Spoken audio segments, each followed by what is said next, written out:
Welcome to episode 398 of the Barcelona Podcast, brought to you by the Blue Wire Podcast Network. I'm Dan Hilton, and he's Levon, a.k.a. Barcelona, and today we are reviewing Barcelona versus Inter Milan. And unlike Bayern, when we could talk about the game and the way the game was played more than the outcome, this is, unfortunately, all about the outcome, and this is a bad outcome. That's where we begin. Obviously, a draw I thought was necessary to get 4 points from 2 matches in 2 weeks against Inter Milan, and that isn't a draw. And I think the catastrophizing has begun, Levon, and I think I'm going to let you speak first, and then I'll fill that space behind. I mean, we are obviously in a hole. So the good thing is that the match against Inter, the one that everything is riding on, is 1 week from now, and not at the end of this grueling 5-6 week period that we are in. But I think that is the only positive thing that I can think of. Well, I agree with that sentiment, that Barcelona at home next week, a 3-0 win against Inter Milan. I mean, yes, the Bayern Munich matches matter, the Victoria Pilsen goal differential matters, and we're doing math, but a 2-0 or 3-0 victory against Inter Milan next week at the Spotify Camp Nou changes everything. It changes the way that this match is perceived. I think it changes, but again, that's a week from now, right? So we're gonna have to talk about this match through the lens of Barcelona potentially dropping to the Europa League for the second straight year, which seems like an impossibility with the squad that was brought in. And of course, that in itself is an abject failure. And I think, again, just so many bigger ideas here, right? Even the whole Champions League versus the Liga. In the Liga, Barcelona have given up 1 goal in all their matches in the Liga so far this season. And then in the 3 matches in the Champions League, they've given up 4 goals. And in those 4 goals, it's 2 losses as well. So, right. But I think also something very weird is going on here, because we know that Barcelona has problems with Seferin. We also know that Nasser El Khalifi, who is the owner of Paris Saint-Germain, and actually the whole of Qatar, is against Barcelona. This is because of the rivalry between Barcelona and Paris Saint-Germain. It's also because of the way that we dumped Qatar as a sponsor. So when these things come together and we spend this money, we invest this money, and we draw the group of death. There's only one group of death out of 8, and we're in there. And then such a clear handball is not given. I start asking questions. For context, you're talking about the late penalty that should have been against Denzel Dumfries just minutes after the goal was called offside. Well, not minutes, but 20 minutes after Ansu Fati's hand touches the ball, and that goal is taken off the board. Now we're talking about the and Denzel I think Dumfries it makes one. sense that Ansu's foul was disallowed. Like, I don't think he touched the ball enough to actually influence the play, because it had such speed, and he just touched it with the tips of his fingers, but he touched it. But then Dumfries, the first 2 takes, that was not completely clear, but I saw 3 different angles in which it is super clear that he has his hand up high, and the ball just hits his hand fully. In the age of VAR, especially in the Champions League, I know in domestic leagues it's a mess, but generally in the Champions League, VAR has been really good. For this not to be given, it's just not credible. This does not look like an honest mistake, because we don't see many of these honest mistakes in the age of VAR in the Champions League. We do see 50-50 calls. This was not a 50-50 call. Nowhere near a 50-50 call. This is 100% hands. Yeah, I mean, I think taking almost a different approach to this, that I've seen, again, the catastrophizing the way that Barcelona played tonight. And my sense was when it comes, as you mentioned, with the Champions League, with one match with 90 minutes, that VAR and the decisions of this match, and that's what makes it as bad as it sounds. I mean, that's what makes it feel European. That VAR felt like it was the main protagonist in this game, and that's why, not to be positive about next week, but that's why I kind of peel back how I think awful people feel about the way that Barcelona play, which is the next thing we have to do, and we'll talk about for the rest of the show. But in the case of the way this match was actually decided, the way that, I mean, their goal was their goal, yes, but the way that Barcelona did not get on the board and VAR playing such a major role in that, I mean, that's my bigger takeaway than anything else. I'm not talking about conspiracy or what was unfair or what was fair. I'm saying that VAR being a main protagonist in the way that this match shakes out in a 1-0 loss for Barcelona, it kind of makes me step back and say, hey, I know that you're saying, again, the outcome is what makes us feel like spoiled milk. It's not necessarily the way that Barcelona played. Now, still getting a fat 0 on the board after 90 minutes, that's kind of what we have to break down. And yes, the calls did not go Barcelona's way, but they also didn't put the ball in the net from open play either. And I think that is where we have to figure out, I think our challenge now here, Levon, is figuring out what is needing to be changed for next week, what is needed to be analyzed and looked at and seriously reconsidered for next week, and what is something that we can chop up to this being 90 minutes. And Inter Milan, again, a good squad who had, I thought the different even approaches that both these managers took to this game was pretty interesting. And I thought these different, I mean, they were so radically different in their approaches in terms of the way that they play, the styles of play, even with Inter playing in that 5-3-2, with Barcelona playing in with their 3-5-2, if you will, or their 4-3-3, whether they're defending or, well, they had possession for 70% of the time. But the point is, I think as far as what Xavi needs to tweak and change, I feel like this could be a 10-minute podcast, because even other than we're going to talk about Dembele, Rafinha, I think we definitely talk about Marcos Alonso and Balde. But even what am I supposed to say about that? You literally picked the wrong guy. That's it. That's like, yeah, but we can get into that more nuance. But yeah, I mean, do you think Xavi radically got this wrong in terms of his starting lineup and how he set up the approach to this match? No. I mean, he has so many players to choose from.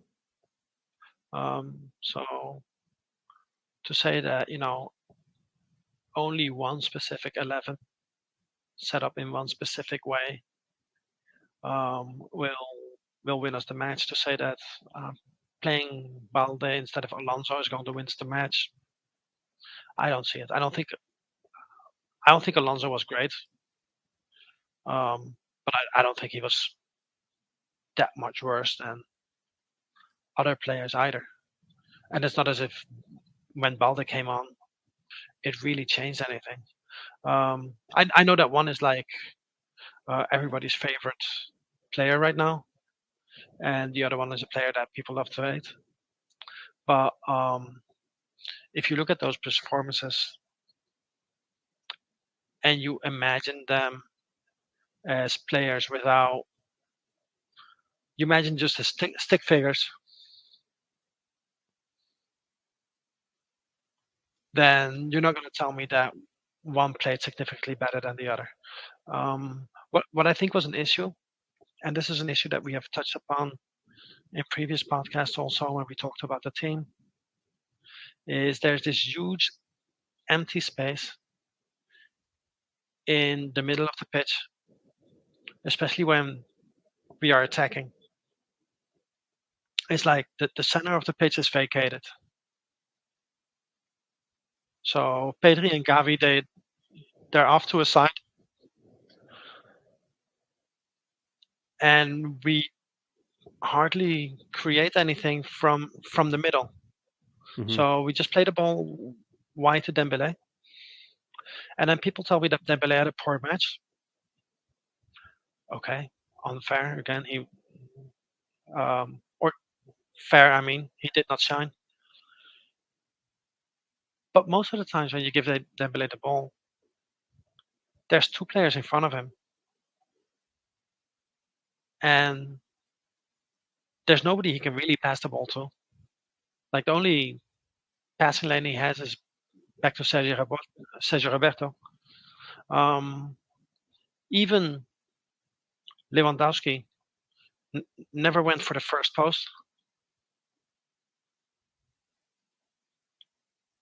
So that is not as much an issue of formation, but it's an issue of what are you asking players to do? Well, I think first I want to respond with the Alonso Balde thing, and I think if you were to switch if you were to switch their minutes today, I think obviously the intention of Barcelona in the time that they were on the field were different. So when Balde came on as a sub, Barcelona were obviously pushing, and so you did see a bit more Exactly. influence from him. The other thing too is the role or the positioning of Dembele because he switched flanks. So in that first half, I mean, Inter Milan really did. They said to Barcelona, your open space is going to be on the left wing for Marcos Alonso. So if Marcos Alonso is the one that's going to beat us, then we're going to lose by his hand in that first half. And Marcos Alonso isn't going to beat you. And they would have done the same thing to Balde. Because if you're going to play Dembele on the right wing, that means that left wing is going to be open. And we'll get into Rafinha in a second. But then obviously in the second half, when Dembele goes over to the right, now you have Ansu and Balde, a 2-for-1. So now there is help on that left side for combinations and the like, because that other Inter defender is now shading over to Dembele's side. And you're absolutely right that pinning it so much on the wings in Alonso or in Dembele in this particular case, which is again where you're seeing a lot of the vitriol, it does kind of almost give a pass to Pedri and Gavi and that creation in the middle field, as well as Lewandowski, where it's not so much a criticism of him because he had De Vrij and Skriniar with him the whole time. And I'm not saying that Lewandowski did something wrong. I'm saying that Skriniar and De Vrij did a really good job. They did a really good job passing him off, communicating, and just being on his body. Physically, they were on top of him the entire match, didn't give him any breathing space. And you're right, he really didn't make that many runs to the near post to support Dembele. The only one who was really doing that was Busquets, who even had that late header attempt that went wide. And so I think more than Alonso, I think the concern also comes for Rafinha, where you wonder how Rafinha could have had more of an impact on this match. Because I agree with you too about the Dembele point, that I don't know how you can say that or make Dembele some kind of scapegoat in this match when the weight of this match is also on him. Barcelona, if they won this match, he would have been the man of the match. He had to be. The way that this match was going, Dembele was going to be the one who changed things. He was going to be the one who made the difference and won Barcelona 3 points. That was going to be him. You're going to credit him with that. And if he couldn't do that, then Barcelona seemed like they weren't going to get a result tonight. So that is what you're putting on Dembele in this match. Like, so if you're going to scapegoat him, then understand the importance of which he has to this. Exactly. And at halftime, I was on Twitter and we were discussing Dembele, and some people were like, "Oh, we need to take him off." No. And I said, "Well, he's the only one. Creating anything. He's the only one creating space for himself or for his teammates." And then when Pedri scored the equalizer, I almost replied, "See?" Mm-hmm. Yeah. Because Dembele was the one who created that goal. But then before I could hit tweet, the goal was disallowed. Yeah. I mean, from this match, I think you see how essential. I mean, and when you talk about system and tactics and the roles of certain players, you saw from this match. Now, Lewandowski obviously has been scoring Barcelona to the top of the Liga table so far, but you saw from this match how Dembele, Busquets, and Pedri are essential, absolutely essential to what Xavi's system and program and whole idea is.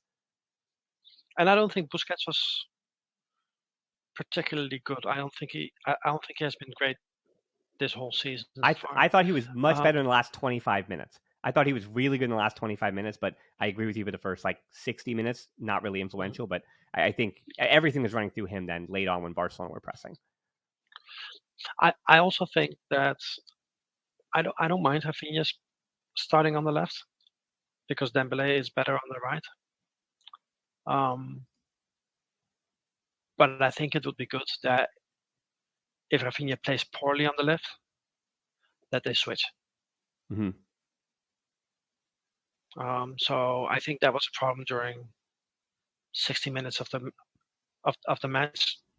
Rafinha was just non-existent for 60 minutes, and that cost us. But because if Rafinha plays well, then that opens up even more space for everybody else. And especially if you're going to play Rafinha on the left and then play him in that half space on the inside, well, then you might as well put Dembele there and Rafinha on the right. because if you're going to play Rafinha on the left, play him wide Mhm. and make him take players on, make him reach the back line.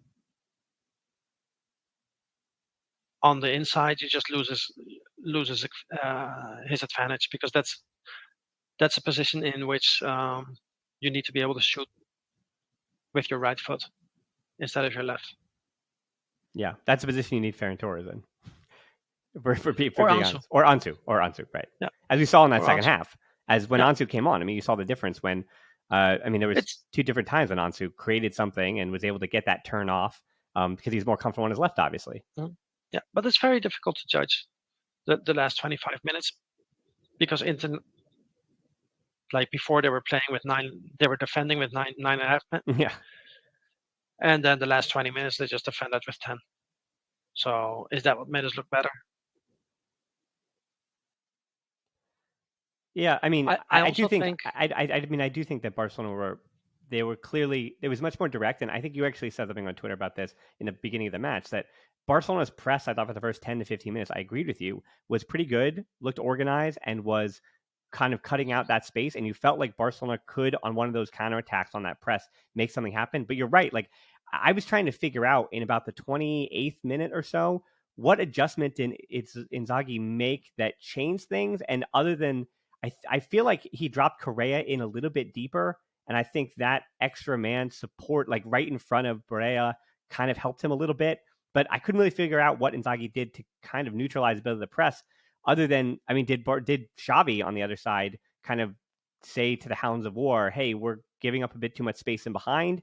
You know, because I felt like, you know, I think people were in early on, especially with that handball scare, kind of getting on Eric Garcia. We know that he can get cut out when he's forced to defend 1v1 a little bit, wouldn't be the reactive center back like we talk about, fouls from behind as always. But Christensen was solid. I mean, I think Barcelona defensively, again, Inter won 1-0. The whole narrative this changes if a wonder goal wasn't scored. I mean, it was scored from 35 yards away. It slips right past. No, not 35. Or what is it, 25? Yeah. So it slips in. It's a 20. It's a long, it's good, it's hard. As also, I think that's the more frustrating part too. When I watch Inter Milan, which I sat myself through Roma, I sat myself through highlights of other games this season, and from watching Inter, here's how they score. We saw it. They score from Tanalalu from deep in some way, or off a set piece, which they were close to as well. And other than that, it's going to be Barea up to one of the wingers, that being usually it's Dumfries when he starts. And then it's Dzeko and Lautaro Martinez kind of doing things in the box. Lautaro Martinez has the most first time shots on goal of anybody in all of the top 5 leagues, and that's because Lautaro Martinez doesn't really create for himself too much of anything. And so Barcelona kind of knew what Inter wanted to do, and Inter got a goal in one of the 3 or 4 ways that they managed to score goals, and what has so far for them not been a great campaign either. And again, the reason why I have so much confidence in Barcelona returning home is that Inter Milan snuck by Barca, having won the VAR fight, having barely won at home, and kept Barcelona out when they didn't play their best. Inter didn't play their best either, but Inter also hasn't played their best this season, while Barca over and over in the Liga have played their best. And there's a part of me that says Barcelona are better than this, and this is kind of who Inter have been, though, of everything I've seen. Yeah, I've only seen, 120 minutes or whatever, but like this is what I've seen from 120 minutes of Inter so far this season. And I think Barca just have an extra gear to go up, and I think the next thing that becomes of figuring out what Xavi's going to do to kind of upgrade what Barca are going to do. And I mean, I think it's just figure out how to get on the front foot a little bit quicker. I mean, how to use a home crowd, how to actually play at home and play in confidence with Europe. I think it might be as simple as that. Like, fight all those stupid intangibles I talk about. I don't know if there's tactics you really need to fix or change. I think you just need to go for it. I would like to see more interplay in the midfield. And you're saying interplay, one word, not interplay. You don't want to say Inter Milan play. You're saying interplay. No, interplay. Okay. So I would like to see Pedri and Gavi closer. Mm-hmm.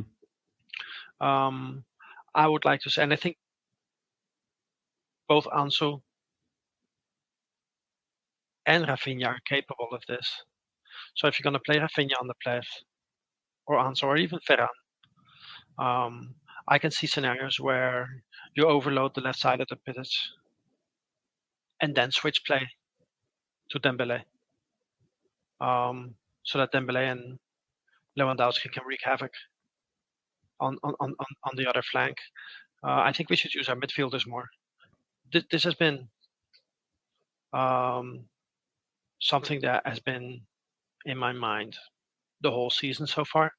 It's a bit surprising because Xavi Hernandez is the prototype of a player who ran everything through midfield, and with Busquets and Pedri, and also Gavi, you would think that he can find a way of playing through midfield more, and I don't know why it's not happening.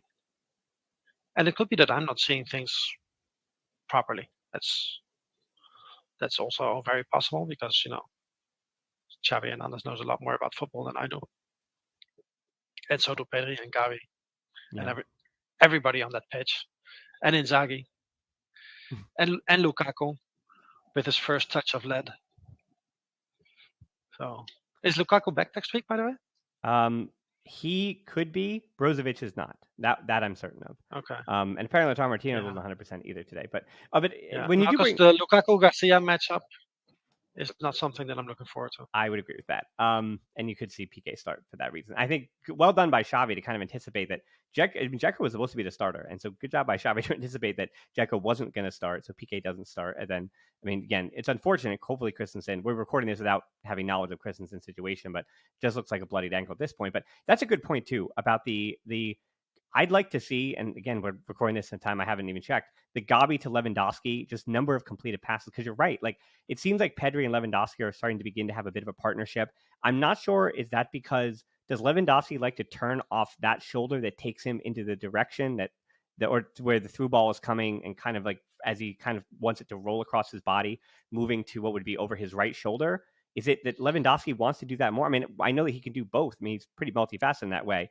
But I can't think of too many connections between Gavi and Lewandowski. But I think, not to answer my own question here, but I think it also has something to do with the fact that because Gavi is on Dembele's side when he's on the right wing, Gavi's first look is obviously to stretch play and continue to move the ball out wide to the wing to Dembele. So he's always closer to that touch line than he is trying to get into the middle field and kind of moving in. And I'm wondering if that's on purpose, is that by design, or is there something about Gavi's vision, or when he goes to turn, that he's not immediately seeing Lewandowski, or Lewandowski's not even making the run to check to Gavi for them to have some kind of combination? Because I don't see that partnership in any way. I would say that the run dictates the pass.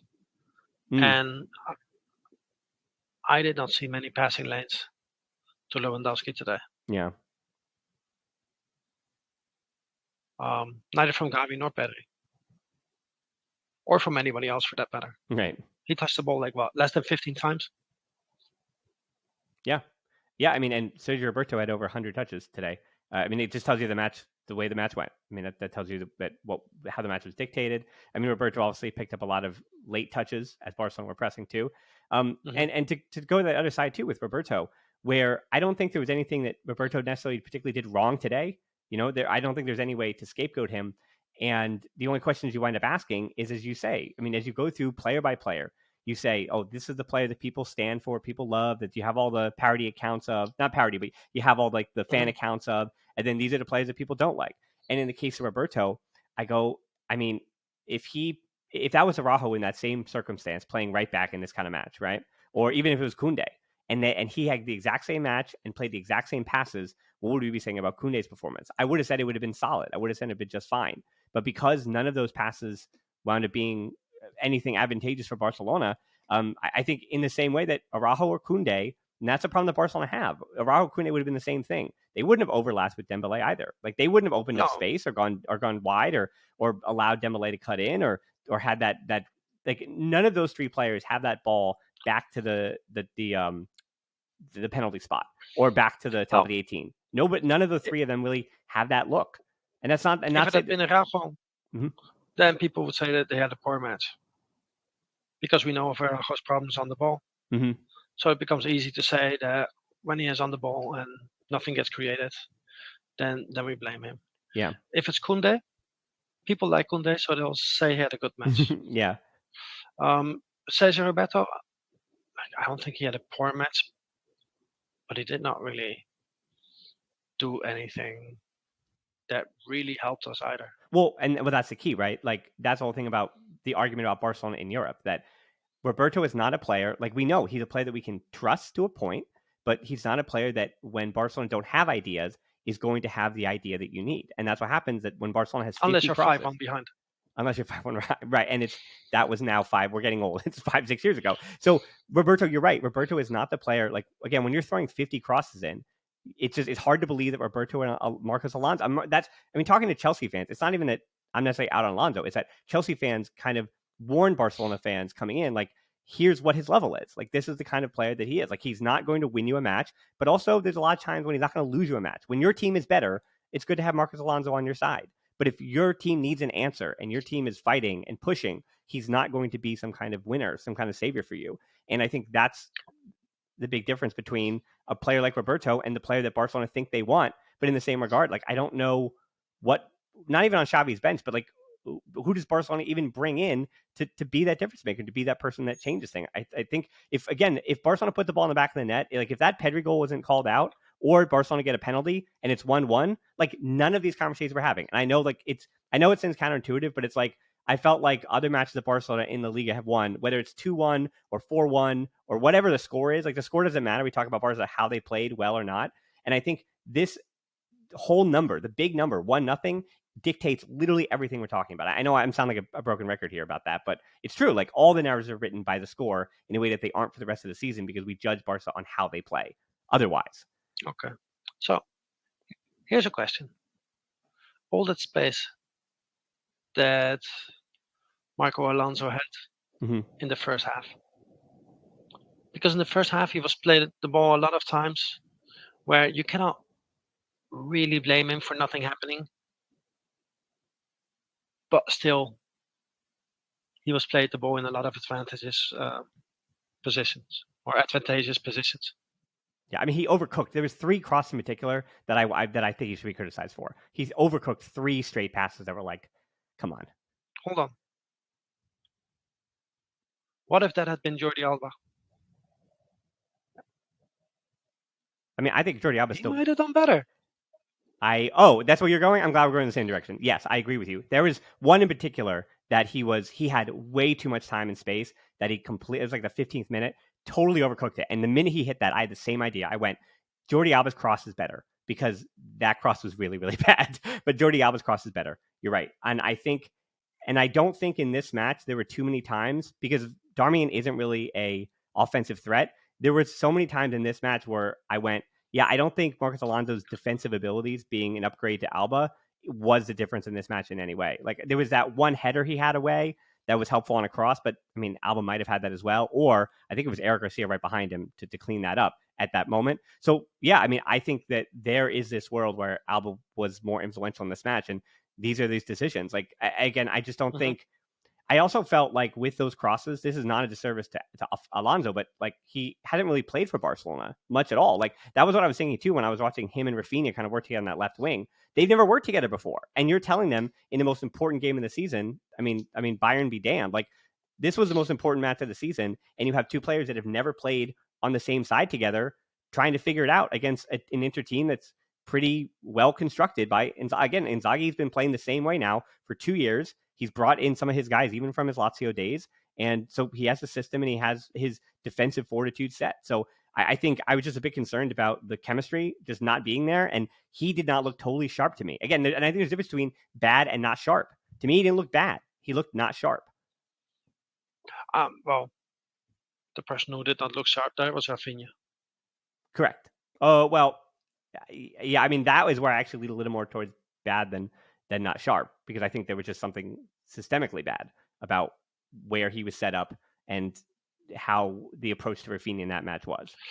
Yeah, but even then, like there was no crispness, there was no energy, and that is not explained by a position, because with his skill set, he can still try to take people on. He can still try to make things happen. He can still provide energy, and he didn't. Yeah. So how do you? All of this is true no matter where you play, Yeah. right? Because a lot of people say, "Oh, he's played out of position." Blah blah blah blah blah. Blah. Well, football is football. You receive the ball, and then you do something with the ball. So, of course, Rafinha is a bit better on the right. That doesn't mean that he should suck on the left. And anyway, it's not as if he never played on the left during his career. Right. Yeah. I mean, even on that side, there again, he's dynamic. He's quick. He has terrific footwork. So yeah, I mean, there has to be a way through there. He just has to be better. I mean, and it's okay. Like, it's not criticizing the player or in totality. It's like today he needed to be better. A number of Barcelona players needed to be better for Barcelona to win. And I think the other part of that, again, is why Barcelona could have finished this match 1-1, or they could have won 2-1, is because certain players were kind of, as I said, like Christensen. It's a shame he got hurt because very much like Dembele, like if Christensen wound up playing out the full 90 minutes or Barcelona got a result, one of my 5 headlines, which I'm still working on, and that'll probably be out before this comes out, but like one of my 5 headlines was going to be and might still be about Christensen because he was just so solid again. That's the only word that kind of wraps him up, and he did everything he needed to do. He's good on the ball. He makes all the right decisions. He tries to move the ball quickly. And that was the other thing too that I think is kind of being lost in this, where you say that Barcelona need to move the ball quicker, but I think other than through the midfield, that ball needs to be moving through the midfield diagonally and vertically a little bit quicker. But like horizontally, I mean, people were taking I don't think people were taking more than 2 touches or any amount of time on the ball. Like Barcelona had more than 720 passes on the night against Inter Milan. Like they took a team that was, I mean, again, they're just like a top Serie A team, and they just put them on the back foot all night, and they passed around them and passed around them and passed around them, and they never got the passes that they wanted to get because Inter didn't give up those passes. So Inter followed their game plan, yes, but in the same regard, like I don't know how much more passing needs to be done. I don't know how much more quicker. Like you just have to find those spaces, and I mean, again, it's like what you said, where those runs like weren't coming, and so I think a lot of it continues to go back to Lewandowski and that midfield. Like, how do you support that? I mean, how do you support Lewandowski, and how does Lewandowski even better support his teammates? I mean, well, I was going to say too, it's right before Pedri scores, right? In that buildup, where did Lewandowski pick that ball up? Do you remember? Lewandowski was the one who came all the way back to the sideline to get that ball. And that moment when Skriniar that is where he's uncomfortable. When you bring Skriniar that far out, because why would you bring Lewandowski that far out? When he dropped in deep and then made that run in, that is what unbalanced that penalty box of Inter for really the only time when Inter's 18 was out of whack. And that's because Lewandowski put them in a different spot. I just think next week, I would hope that Lewandowski kind of shakes it up just a little bit more. I think just a little more variables in his movement can do wonders to kind of make sure that Inter don't have to just figure out how to hand him off. It's a lot more difficult to defend somebody who arrives to a spot than to defend him if he's already there. Yeah. So, yeah, Lewandowski should have been more dynamic. I think this was easily his worst match so far this season. At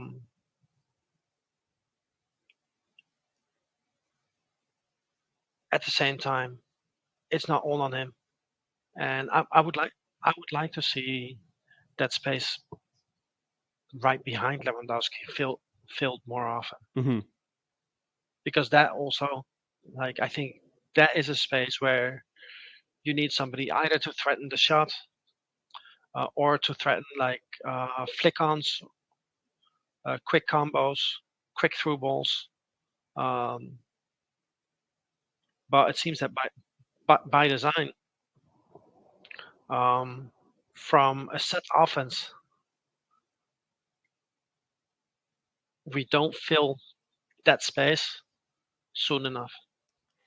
And it's weird because the moment that we play Kessie,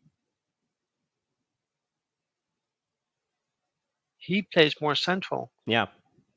When we're in the offense, but further forward. Right. We saw the same against Mallorca, he still does not. Yeah. He still does not occupy that space right behind the striker. and I just don't get it. Yeah, I mean, part of me wonders if it has a lot to do with Busquets and how Barcelona are set up to deal with the counterattack, where because Busquets is kind of stapled to where he is, like he's the one that's likely. Well, I think about who's delivering that pass that you're talking about. Who's likely delivering that pass? It's going to be Busquets 9 out of 10 times, right? And I think that even looking at Inter on the other side, that pass that you're talking about was delivered at least 4 or 5 times. Now Barcelona also had more bodies forward, so we're talking about a different numbers game. But when that pass was played, it was played by Tanalagu, it was played by Borea, once it was also attempted by De Vrij also attempted one of those. On the other side, we see Garcia will try to pop it out once or twice a game, or try. The intent is there. And then we see PK when he does come on once a game. And then again, pretty much the rest of them are all Busquets. Like you very rarely do you see long diagonal balls from.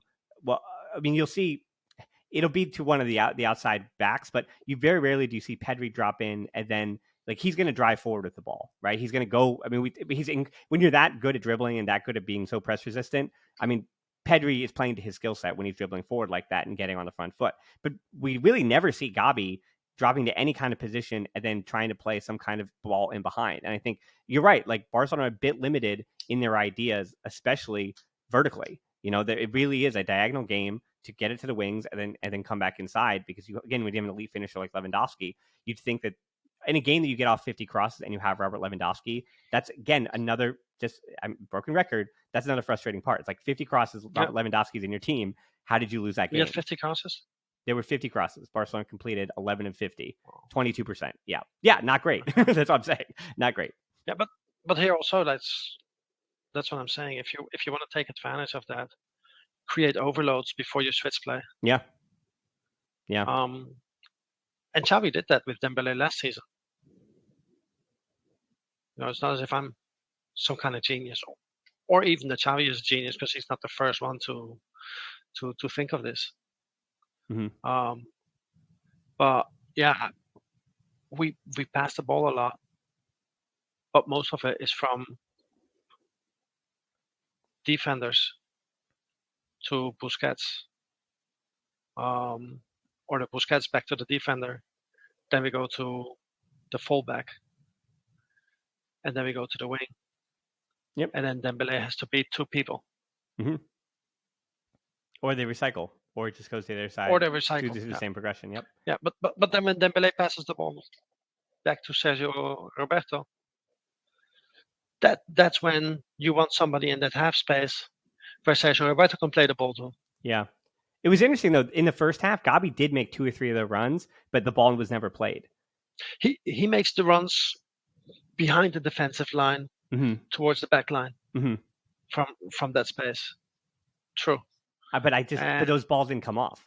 Like it's no. just, and I think that was one of the issues too, because you saw the frustration from Gabi on like the second time that it wasn't played. The first time it was Dembele, the second time it was Roberto. So it was both of them, and you saw both times. I mean, Gabi's pretty expressive, so you could see from 200 yards away with the camera that he was frustrated that ball didn't get off, because that's true. Like then it's not that he's, and that's a tough thing for a player too. When that ball doesn't come off to you, then how many other of those runs? I didn't watch Gabi in particular to see how many times he did that in the second half, but then you kind of stop making that run, like maybe not on purpose. Obviously, Xavi's going to try to keep them up to it. But okay, so as we kind of wrap the show up, I mean, I think we could keep kind of lamenting this for a while, but I think people kind of got their fill of it. So as far as Celta de Vigo, and I have another show coming out this week where I'll figure that out and focus more on the league again.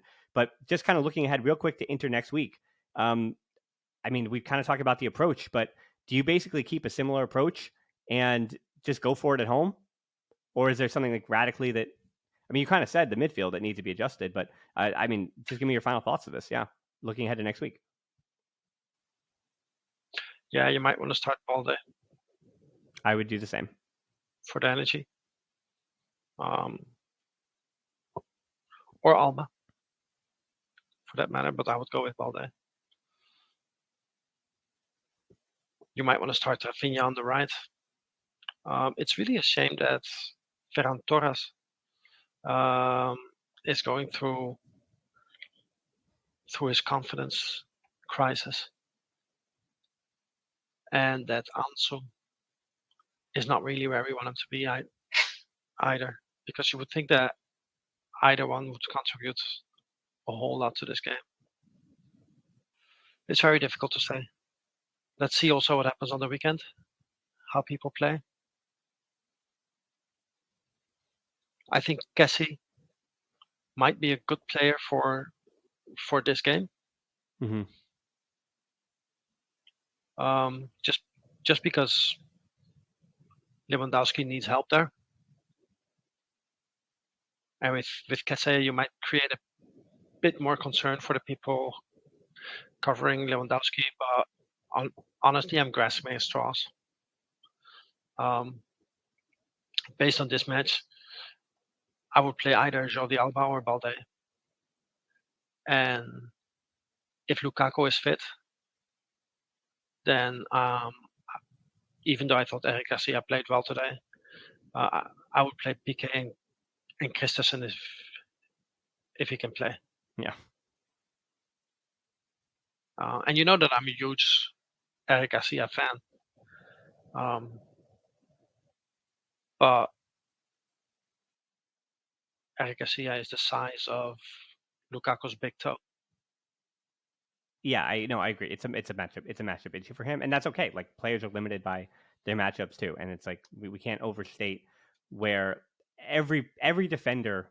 That's the point about center backs. Like, every center back has a reason why they're not the best center back. That's why we can't, from year to year, unequivocally decide which one is the best or who's an elite center back, because their whole thing is getting undone by attackers, and that's why attackers make the money. That's why they're the famous players. Like, all center backs. What are you saying? I'm saying that Puyol is the best center back. Come on. Well, if Xavi could call up Carlos Puyol, I think he would call up Carlos Puyol. We'll maybe give him a call. We'll see if he's available to come on one of those. Is there something in the Liga about like legends can sign for a day or something? But anyway, all right. So we'll look ahead certainly next week. We have another show coming out later in the week. But yes, just like the rest of the listeners, disappointed. But as I said, not to say I'm optimistic, but this is still very much as it feels like it's not in their hands. This is in Barcelona's hands. They're going back home.